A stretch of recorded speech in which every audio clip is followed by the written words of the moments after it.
আল্লাহ তার বান্দাদেরকে কেন পরীক্ষা নেন, কেন আমাদের জীবনে বিপদ আপদ দেন, কেন মুসিবত দেন? এর অন্যতম একটা কারণ হলো আল্লাহ রাব্বুল আলামিন আমাদেরকে আস্তে আস্তে আপার গ্রেডে উঠাতে চান।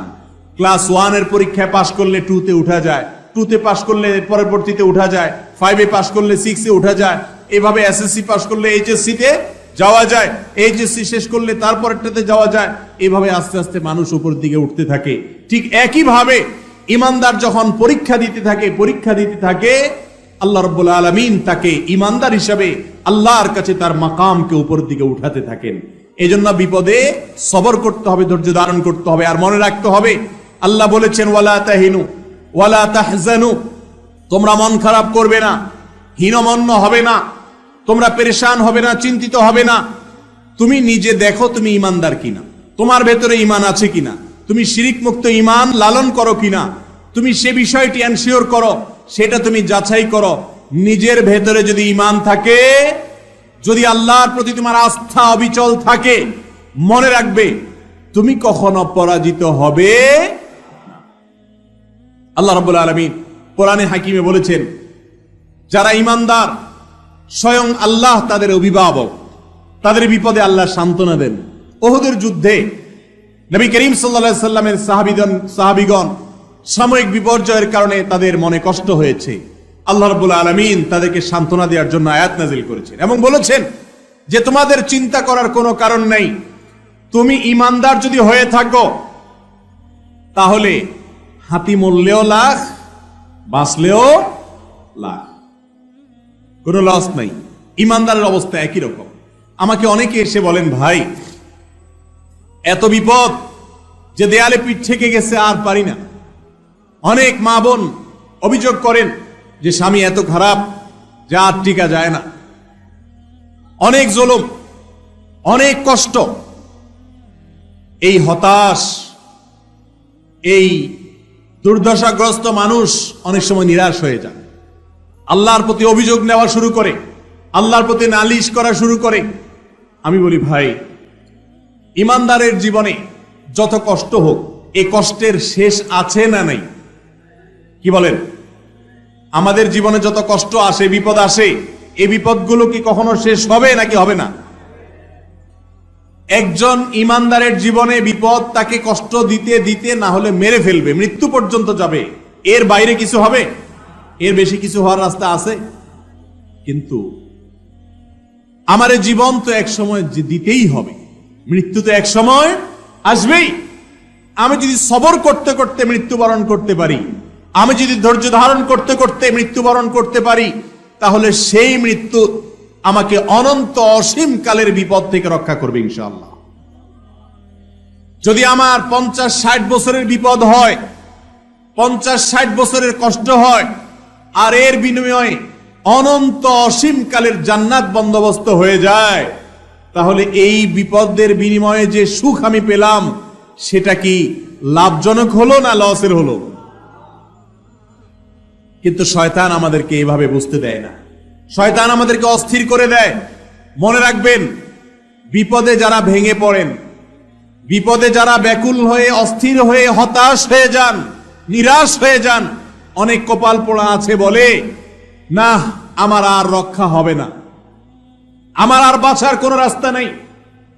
অনেকে আল্লাহর প্রতি অনাস্থা প্রকাশ করে, আল্লাহর প্রতি ভরসা হারিয়ে ফেলে। আছে না নাই এরকম? এরকম যদি হয় তাহলে বড় দুর্ভাগা ভাইয়েরা আমার। বিপদের কষ্ট করলেন আর আল্লাহর প্রতি আস্থা ভরসা ছেড়ে দিয়ে ঈমান হারা হয়ে জাহান্নামে যাওয়ার ব্যবস্থাও করলেন। একবার প্রিয় নবী সাল্লাল্লাহু আলাইহি সাল্লাম এক লোকের মাথার পাশে অসুস্থ অবস্থায় তাকে দেখতে গিয়েছেন, তার শুশ্রূষা করতে গিয়েছেন। নবী সাল্লাল্লাহু আলাইহি সাল্লাম বলছেন আল্লাহ চাহেন তো তুমি সুস্থ হয়ে যাবে। সে বলছে না, সুস্থ হব না। নবীর কথার উপর কথা বলেছে, সেজন্য আল্লাহ রাব্বুল আলামিন তাকে একটু পরেই ওয়াফাত দিয়ে দিয়েছে, সে মারা গেছে। আল্লাহ রাসূল সাল্লাল্লাহু আলাইহি সাল্লামের শান এবং মর্যাদা আল্লাহর কাছে এত বেশি যে আল্লাহ রাসূল সাল্লাল্লাহু আলাইহি সাল্লামের মুখের উপর কেউ বেয়াদবি করলে আল্লাহ রাব্বুল আলামিন তার শাস্তি দুনিয়াতে নিশ্চিত করেন, আখিরাতেরটা তো আছেই। স্বয়ং আল্লাহকে গালি দিলে আল্লাহ রাব্বুল আলামিন এত বেশি তড়িৎ গতিতে তার শাস্তি দেন না, যতটা আল্লাহ রাব্বুল আলামিন তার রাসূল সাল্লাল্লাহু আলাইহি সাল্লামের শান বেয়াদবি করলে দেন। এই জন্য রাসূল সাল্লাল্লাহু আলাইহি সাল্লামের সুন্নাতকে অনুকরণ করা, অনুসরণ করা, তার আদর্শকে মেনে চলার চেষ্টা আমাদের করতে হবে। মুহতারাম হাজরিন, রাসূল করিম সাল্লাল্লাহু আলাইহি ওয়াসাল্লাম আমাদেরকে অভয় দিয়েছেন, সাহস দিয়েছেন। যখন বিপদ আসলে কেউ ভেঙে পড়ে, অনেক মুরব্বীদেরকে দেখবেন বিপদ আসলে এমন কথা বলে যে ঈমান চলে যায়। হয়তো নিজের আদরের ছেলেটা মারা গেছে, অনেকে বলে যে আজরাইল আর কাউকে দেখলো না, আমার ছেলেটা নিয়ে শুধু দেখছে, এরকম বলে না অনেকে। ভাইরা আমার, আল্লাহ রাব্বুল আলামিন বলেছেন ওয়ালা ইয়াইআস মির রাউহিল্লাহ ইল্লাল কওমুল কাফিরুন। আল্লাহর রহমত থেকে যদি কেউ নিরাশ হয়ে যায় যে না আর হবে না, অনেক সময় আমরা অনেক ভাইরা আছে না জেনে বলে ফেলে, মূর্খতার সাথে কুফরি কালাম বলে ফেলে, বলে আল্লাহ নেমে আসলেও পারবে না।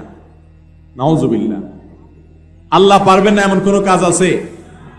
আল্লাহ রাব্বুল আলামিনের গুণবাচক নাম হলো কাদির, ফাআলুল লিমা ইয়াশা। আল্লাহ যা ইচ্ছা তা করতে পারেন, সব কিছু করতে আল্লাহ সক্ষম। আল্লাহর সক্ষমতার বাইরে, আল্লাহর ক্ষমতার বাইরে কোনো কিছু আছে? যদি কোনো মুসলমানের সন্তান বলে যে আল্লাহ নেমে আসলো এটা পারবে না, তাহলে তার ঈমান থাকবে? সে আল্লাহর এই গুণবাচক নামকে অস্বীকারী হিসাবে বিবেচিত হবে এবং এটি ঈমান বিধ্বংস করার মতো উক্তি হবে। তওবা করে ইসলামে আবার আসতে হবে। অতএব ভাইরা আমার, বিপদ মুসিবত জীবনে আসবেই। বিশেষ করে যারা আমার যুবক ভাইরা আছেন, যারা এখনো বাপের হোটেলে খান, যাদের এখনো নিজের জীবনের মূল পর্ব শুরু হয় নাই, তারা এখনো দেখেন নাই দুনিয়াটা কত কঠিন। কি বলেন? যারা এই পথে চলে গেছেন তারা জানেন কত রকমের বিপদ আসতে পারে, সমস্যা হতে পারে। এই সমস্ত বিপদের সময় হাসি মুখে সেটাকে বরণ করে নেওয়া, আল্লাহর ফয়সালায় সন্তুষ্ট হওয়া। বিপদ হয়েছে এই কথা মনে করা যে এর মাঝে আমার কল্যাণ আছে, এর মাঝে আমার কি আছে? কল্যাণ আছে। অনেক সময় আমাদের বিপদ হয়। ধরেন আপনি ঢাকা যাবেন, গাড়ি ছুটে গেছে, আপনি যেতে যেতে দেখলেন বাস ছেড়ে দিয়ে চলে গেছে, আপনার বাসটা মিস হয়ে গেছে, লাস্ট ট্রিপ ছিল, যেতে পারেন নাই, মেজাজ গরম হয়, হওয়াটাই স্বাভাবিক, মনটা খারাপ হয়। কিন্তু এমন যদি হয় যে ওই বাসে যাওয়াটা আপনার জন্য অকল্যাণের ছিল, আল্লাহ বরং আপনাকে বাঁচিয়ে দিয়েছেন, তাহলে সেটা ভালো না খারাপ? একবার এক লোক মক্কায় হোটেল ব্যবসা করে, আমার পরিচিত, অনেক দিন ধরে হোটেল ব্যবসা করে। বাংলাদেশ থেকে হাজী সাহেবরা, উমরাকারীরা যখন যায় তাদের কাছে হোটেল ভাড়া দেয়। সৌদি মালিক থেকে গোটা বিল্ডিং ভাড়া নিয়ে নিছে, 12 মাস হোটেল ভাড়া দিয়ে সে ব্যবসা করে। তার হোটেলে মাঝে মধ্যে আমিও ছিলাম। একবার সে দেখলাম হঠাৎ করে মন খারাপ করে বসে আছে, অনেক মন খারাপ। বললাম ভাই কোনো সমস্যা? বলে হুজুর সমস্যা তো অনেক বড়। কি সমস্যা বলেন দেখি? বলেন হুজুর সমস্যা হলো আমি এই হোটেলটা বহুদিন ধরে এটা ধরে রাখছি, মালিকের কাছ থেকে নিয়ে আমি ব্যবসা করি। আল্লাহ তাআলা আমার রিজিকের ব্যবস্থা এর মাধ্যমে করেন।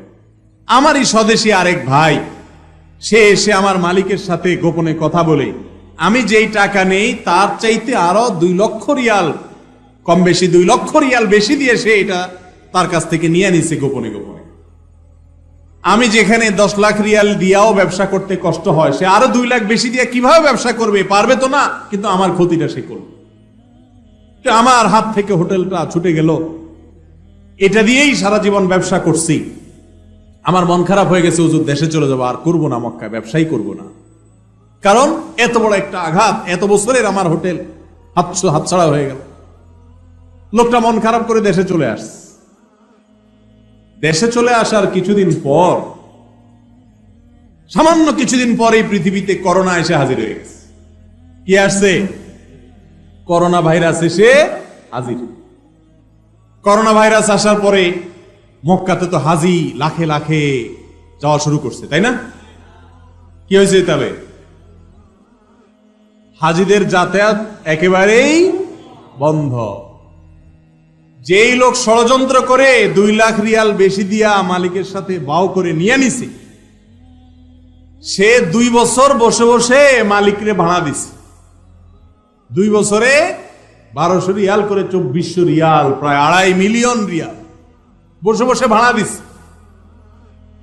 হাজি একটাও নাই, ব্যবসা নাই, ভাড়া তো অগ্রিম দিতে হয়। সৌদি আরবে ভাড়া অগ্রিম দিতে হয়। যারা সৌদি প্রবাসী তারা জান, ভাড়া তো আগে দিয়ে রাখতে হয়। ভাড়া তো দেওয়া শেষ সৌদিরে, সৌদি তো টাকা নিয়ে শেষ, রিয়াল নিয়ে শেষ। আর এই বেচারা 2 বছর কোনো হাজি নাই, বেকার 2-2.5 বছর। সে আরো 10 বছর এই হোটেলে ব্যবসা করেও 2.5 মিলিয়ন লাভ করতে পারবে না, কিন্তু 2 বছরে সেটা শেষ। ওই লোক, যে লোক আমাকে বলল হুজুর মন খারাপ, হোটেলটা হাতছাড়া হয়ে গেল, অনেক দিন পরে আমার মসজিদে জুমার পরে দেখি সে হাজির। আমি তাকে দেখে বললাম, ভাই আপনার যে বিপদ হয়েছে সেই বিপদে তো আমি দেখি আল্লাহ আপনার প্রতি রহম করছে। আপনি তো গর্তে পড়ে যাচ্ছিলেন, আল্লাহ ধাক্কা দিয়ে আপনারে বাংলাদেশ পাঠায় বাঁচাই দিস। লোকটা আমারে বলে, হুজুর আমি যদি সারা জীবন সেজদায় পড়ে থাকি, আমি যদি মৃত্যু পর্যন্ত সেজদায় পড়ে থাকি, আমার মালিকের এই উপকারের, এই নিয়ামতের শুকরিয়া আমাদের করতে শেষ করতে পারবো না। আমার মন খারাপ হয়ে গেছে যে আমার ব্যবসা, আমার রুটি রুজির মাধ্যম, আমার মুখ থেকে লোকমাটা কেড়ে নেওয়া হলো। কিন্তু কিছুদিন যাওয়ার পর আমি দেখলাম যে এটা বিপদ নয়, এটা নেয়ামত ছিল। এই বিপদের পেছনে নেয়ামত লুকায়িত ছিল। আমার মালিক আমাকে গর্ত থেকে ধাক্কা দিয়ে বাঁচিয়ে দিয়েছেন, আর যে আমার ক্ষতি করতে চাইছে আল্লাহ তারে ডুবাই দিছে। এটা আমার নিজের চোখে দেখা ঘটনা। আমাদের জীবনে অনেক বিপদ আসে, যেই বিপদে হয়তো এরকম নগদে যোগ বিয়োগ করে আপনি ফলাফল বাইর করতে পারবেন না। আপনি দেখবেন, কই হুজুর আমিও তো বিপদে পড়ছি, কই আমার তো এরকম কোনো উপকার হয় নাই, বিপদই শুধু দেখি। এটা হয়তো আপনি বলবেন, কিন্তু ভাইরা আমার, সব বিপদের পরবর্তী যে ফলাফল, ইতিবাচক ফলাফল, সেটা যে আমরা সাথে সাথে দেখতে পাবো এমনটা জরুরি না। এমনও হতে পারে যে আমি যেটাকে এখন বিপদ মনে করছি, এক সময় মনে হবে যে এই বিপদ ছিল না, এটা ইহসান ছিল। আর যদি কিছু না হয়, দুনিয়াতে আপনার বিপদের বিনিময়ে ভালো কিছুই না পান, বিপদে শুধু কষ্টই করলেন আপনি, আর কিয়ামতের দিন যদি দেখেন আপনার বিপদের বিনিময়ে আল্লাহ রাব্বুল আলামিন আপনার জন্য জান্নাত প্রস্তুত করে রেখেছেন, আপনাকে যদি বলেন আল্লাহ বান্দা যত বিপদ দিয়েছি মেনে নিয়েছ, সবর করে নিয়েছ, হাসি মুখে বরণ করেছ, আর তার বিনিময়ে তোমাকে আমি জান্নাত দিলাম, তাহলে এই বিপদের বিনিময়ে অনন্ত অসীমকালের জান্নাত পাওয়া, এটা কি লাভের ডিল হলো না লসের ডিল হলো? আল্লাহ রাব্বুল আলামিন বিপদ আপদে পাহাড়ের মতো ধৈর্য ধারণ করার তৌফিক আমাদেরকে দান করুন।